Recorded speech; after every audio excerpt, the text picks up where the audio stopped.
Praise the lord. આજે આપણે Roman 1 અને તેની 16મી કલમમાંથી પ્રભુના વચનો જોવાના છે। વચન આ પ્રમાણે છે, કેમ કે સુવાર્તા વિશે મને શરમ લાગતી નથી, કારણ કે દરેક વિશ્વાસ કરનારને તે ઈશ્વરનું તારણ પમાડનારું પરાક્રમ છે, પ્રથમ યહૂદીને અને પછી ગ્રીકને। આમીન। આજનો આપણો વિષય છે સુવાર્તાનું સામર્થ્ય। ઘણા લોકો સુવાર્તાને માત્ર એક ધાર્મિક સંદેશ માને છે, પરંતુ સુવાર્તા એ કોઈ માહિતી નથી। સુવાર્તા એ કોઈ માત્ર માહિતી નથી, પણ પાઉલના જણાવ્યા મુજબ તે ઈશ્વરનું સામર્થ્ય અને ઈશ્વરનું પરાક્રમ છે। જે કાર્ય મનુષ્ય પોતાના પ્રયત્નો, પોતાની અક્કલ, હોશિયારી, આવડતથી ક્યારેય કરી શકતો નથી, તે કાર્ય ઈશ્વર સુવાર્તા દ્વારા કરે છે।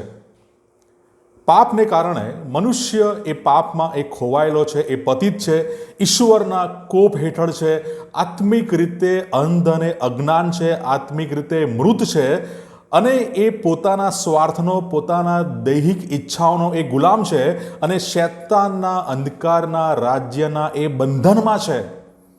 આવી ઈશ્વરથી વિમુખ, ઈશ્વરથી દૂર એવી પરિસ્થિતિમાં કોઈ પણ જગિક બાબતો, જગિક જ્ઞાન, શિક્ષણ, નૈતિક સુધારા અથવા ધાર્મિક રીતિરિવાજો એ કોઈ પણ રીતે મનુષ્યને બચાવી શકતા નથી, બચાવવાને માટે એ સમર્થ નથી,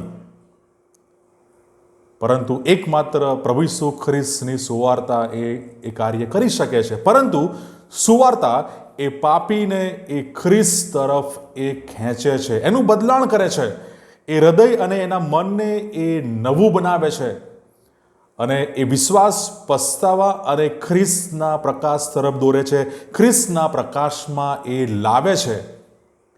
સુવાર્તા માત્ર આ જીવનને સુધારવાને માટે નથી, પણ તે પાપીને અનંતકાળના નાશના દંડમાંથી, અનંતકાળના નાશની જે સજા છે તેમાંથી એ બચાવે છે।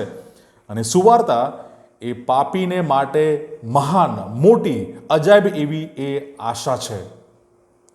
આથી ખ્રિસ્તી વિશ્વાસી તરીકે આપણે પણ પાઉલની જેમ સુવાર્તાથી શરમાવું નહીં। ક્યારેય સુવાર્તાથી આપણે ક્યારેય શરમાવું નહીં, કારણ કે પાઉલ કહે છે સુવાર્તા વિશે મને શરમ લાગતી નથી। આપણું પણ વલણ આ પ્રમાણેનું હોવું જોઈએ।